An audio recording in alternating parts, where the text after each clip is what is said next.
ये क्या, तीनों लोगों के स्वामी स्वयं जगन्नाथ जी आज एक कटहल चुरा के क्यों भाग रहे हैं? और ये माली हमारे प्यारे जगन्नाथ जी के पीछे डंडा लेकर क्यों दौड़ रहा है? आखिर ऐसी क्या नौबत आ गई? आइए जानते हैं प्रभु की इस नटखट लीला के बारे में। जगन्नाथपुरी में एक बहुत ही अद्भुत भक्त रहते थे, श्री माधव दास जी। उनका हृदय बिल्कुल किसी बच्चे की तरह साफ और भोला था। प्रभु जगन्नाथ के साथ उनका रिश्ता सिर्फ पूजा पाठ का नहीं, बल्कि एक पक्की मित्रता का था। ये अपनापन इतना गहरा था कि अक्सर भगवान खुद छोटा बच्चा बनकर उनके पास आ जाते और दोनों सखाओं की तरह घंटों खेला करते थे। इसी प्यार के हक से माधव दास जी प्रभु को डांट भी देते और प्रभु भी हंसते हंसते उनकी हर बात मान लेते थे। एक बार प्रभु जगन्नाथ अपने सिंहासन पर बैठे थे, लेकिन चेहरे पर उदासी छाई हुई थी। जब माधव दास जी दर्शन करने आए तो उनसे रहा नहीं गया। उन्होंने पूछा, जय जगन्नाथ प्रभु, आज चेहरा इतना क्यों उतरा हुआ है? क्या कोई संकट है? जगन्नाथ जी ने मुंह बनाकर कहा, माधव, यहाँ हमारा मन नहीं लग रहा। माधव दास जी हैरान रह गए। जी नहीं लग रहा? प्रभु, यहाँ तो राजसी ठाट बाट है, 56 भोग मिलते हैं, फिर क्या कमी है? प्रभु बोले, अरे सब कुछ है, पर वो आनंद नहीं आ रहा। हमें अपनी वृंदावन वाली शरारतें याद आ रही हैं। यहाँ तो बस सीधे बनकर बैठे रहो। माधव दास जी ने पूछा, तो आप क्या करना चाहते हैं? प्रभु धीरे से फुसफुसाए, चोरी, हमें चोरी करनी है। बड़ा मन मचल रहा है कुछ चुरा कर खाने का। माधव दास जी घबरा गए। अरे धीरे बोलिए, दुनिया आपको जगन्नाथ कहती है, यानी सबका पालनहार, और आप चोरी करने की सोच रहे हैं। इस पर नटखट प्रभु ने बड़ी मासूमियत से जवाब दिया, अरे माधव, नाम भले ही जगन्नाथ हो गया हो, पर अपनी पुरानी आदतें कैसे छोड़ दूं? मेरा स्वभाव तो वही माखन चोर वाला है, बस इसीलिए आज हाथ की सफाई दिखाने का मन है। माधव दास जी ने हंसकर कहा, तो फिर जाइए ना प्रभु, किसने रोका है, कराइए चोरी। ठाकुर जी बोले, अरे वो तो ठीक है, पर अकेले चोरी करने में वो आनंद नहीं आता। साथ में एक दो जोड़ीदार हों तो असली सुख मिलता है। माधव दास जी बोले, तो बगल में आपके भाई बलभद्र जी और बहन सुभद्रा जी हैं, उनको साथ ले लीजिए। ये सुनते ही नन्हे जगन्नाथ जी ने कान पकड़ लिए। बोले, रहने दो, अगर उन्हें ले जाना है तो फिर हम ऐसे ही ठीक हैं, नहीं करनी चोरी। माधव दास जी ने पूछा, अरे ऐसा क्यों? तब जगन्नाथ जी बोले, अगर उनको लेकर जाऊंगा तो एक तो मैं खुद को संभाल नहीं पाता, उन्हें कैसे संभालूंगा? और बलराम भैया का क्रोध तो तुम जानते ही हो, अगर चोरी में पकड़े गए तो मेरी खैर नहीं। और अगर मैंने दाऊ भैया से कह भी दिया कि चोरी करने चलना है, तो पहले तो वो मुझे ही डांटेंगे कि तुम्हें शर्म नहीं आती, दुनिया पूजा करती है और तुम चोर बनोगे। और अगर मान भी गए तो वो ठहरे मर्यादा वाले देव, वो पूरे शहर में ऐलान कर देंगे कि सुनो सब लोग, मेरा छोटा भाई आ रहा है, उसके लिए चोरी का इंतजाम कर दो। अब बताओ माधव, जब सब लोग खुद ही सामान दे देंगे तो चोरी का मजा क्या खाक आएगा? भैया के डर से तो कोई मुझे डांटेगा भी नहीं, इसलिए तुम ही सबसे सही हो, तुम ही मेरे साथी बनोगे। माधव दास जी ने हाथ जोड़ लिए, प्रभु, मैं ठहरा बूढ़ा आदमी, शमशान जाने के दिन नजदीक है, हाथ पैर कांपते हैं, मुझसे ये सब नहीं होगा। ठाकुर जी ने कहा, अरे तुम चिंता मत करो, मैं हूँ ना, बस मेरा साथ दो। माधव दास जी ने पूछा, अच्छा ठीक है, पर नियम क्या है? मुझे चोरी का कोई अनुभव नहीं है। जगन्नाथ जी ने अपनी तरकीब समझाई, देखो, दो बातें याद रखना। पहली, तेजी रखनी है, लेकिन आवाज बिल्कुल नहीं होनी चाहिए, कोई खटपट नहीं। और दूसरी, अपनी आँख और कान खुले रखना, पलक भी मत झपकाना, ताकि कोई देख ना ले, बाकी मैं संभाल लूंगा। माधव दास जी ने पूछा, जाना कहाँ है? किसी गोपी के घर? प्रभु बोले, नहीं नहीं, राजा के बगीचे में बड़े रसीले कटहल लगे हैं, वो राजा हमें भोग में खिलाता नहीं, इसलिए आज वहीं हाथ साफ करेंगे। माधव दास जी ने कहा,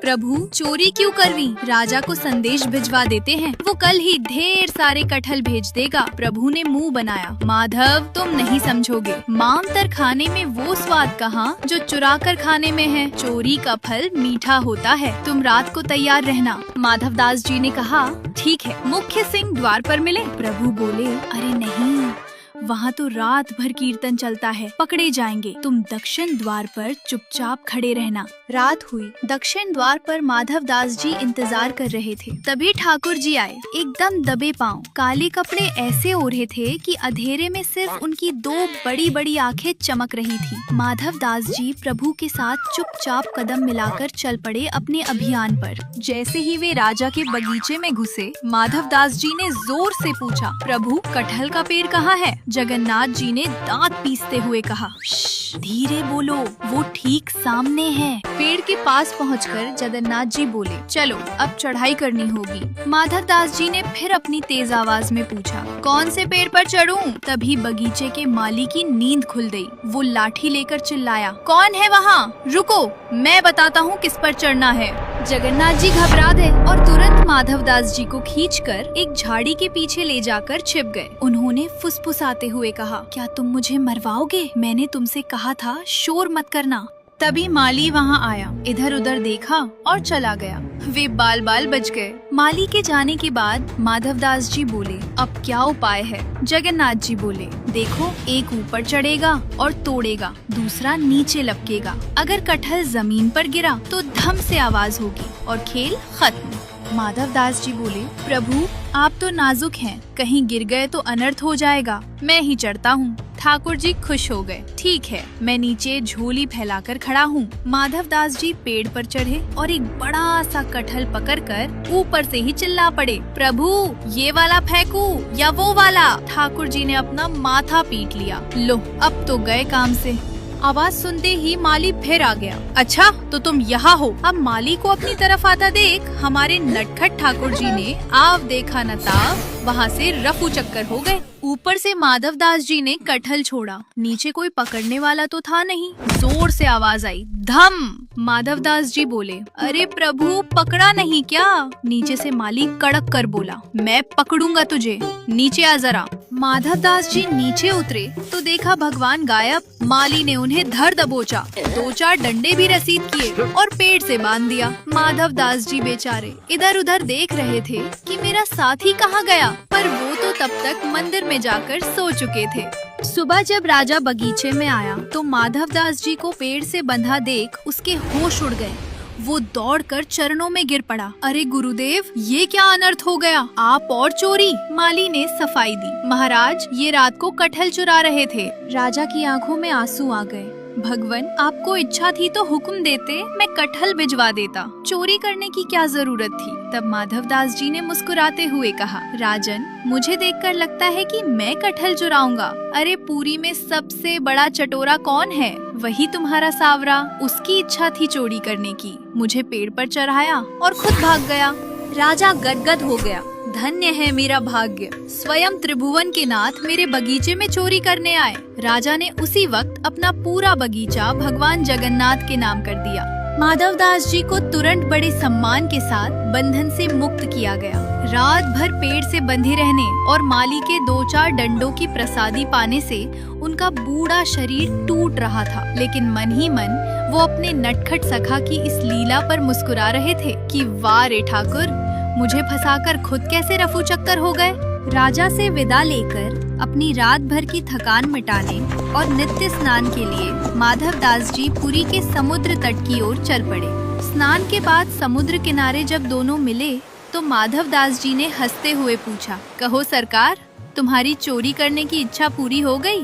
हाथ तो एक कटहल भी नहीं लगा। जगन्नाथ जी ने मायूस होकर पूछा, अब क्या करे माधव? माधव दास जी ने प्रेम से कहा, अरे चिंता क्यों करते हो, तुम तो भाग गए, लेकिन हमें देखो, पूरी रात बंद कर रहे, मार खाई, पर बदले में वो पूरा बगीचा तुम्हारे नाम करवा के आ रहे हैं। अब जाओ और जी भरकर कटहल खाओ। इस पर ठाकुर जी ने भोला सा मुंह बनाकर कहा, पर माधव, ऐसे मांगकर खाने में वो सुख थोड़ी ना मिलेगा। मेरी चोरी करने की इच्छा तो अधूरी ही रह गई। ये सुनते ही माधव दास जी ने घबराकर हाथ जोड़ लिए। अब क्या, फिर से चोरी?